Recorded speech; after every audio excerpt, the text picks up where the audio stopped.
There has to be another room. I stared at the receptionist, hoping she'd laugh and say she was joking. Instead, she apologized.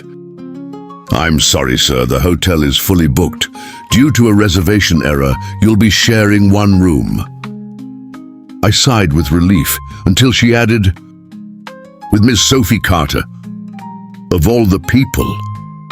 Sophie was my biggest rival at our marketing firm in Seattle.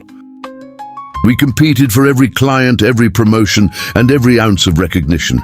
If I won, she rolled her eyes. If she won, she'd flash that smug smile that drove me crazy. When we opened the room door, we both stopped. One room, one bed. She looked at me and sighed. "One bed, don't make it awkward." I wasn't planning to. "You look like you were." Despite the tension, we both laughed. It was the first time we'd laughed together. That night I offered to sleep on the floor, but Sophie refused. "We're adults," she said. "We'll survive one night." Around 2 in the morning, I woke to the sound of quiet crying. At first, I pretended I hadn't heard. Then she whispered, thinking I was asleep. "Please, don't let him die." I sat up. "Sophie?" She wiped her eyes, embarrassed. "My dad's having emergency heart surgery this morning. I should be at the hospital, not pretending to enjoy a team-building retreat." Everything I believed about her changed in that moment. The confident woman who challenged me every day was carrying a fear she never let anyone see.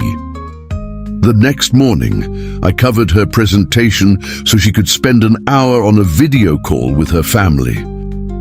When our manager congratulated me, I pointed at Sophie. "She deserves the credit, I only filled in."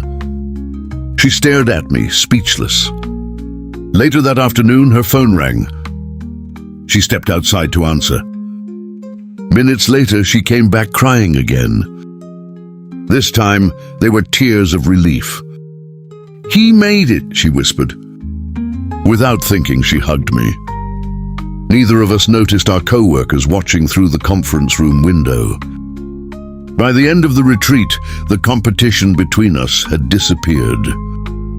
We started sharing ideas instead of hiding them, helping each other instead of trying to win. Months later, the company announced a leadership position everyone expected us to fight over. Instead, we walked into the CEO's office together with a proposal to co-lead the biggest project in company history. The CEO smiled. "I've never seen two rivals become such a strong team."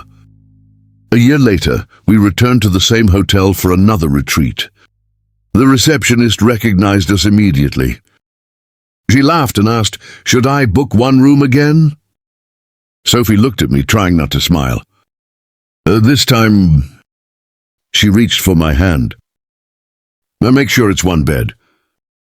I laughed. "So you're not worried it'll be awkward?" She leaned against my shoulder. "Not anymore. Sometimes the person you spend years trying to beat turns out to be the one who understands you better than anyone else. And sometimes one unexpected room assignment can change your life forever." If this story touched your heart, don't forget to like, subscribe, and share for more emotional romance stories with unforgettable twists.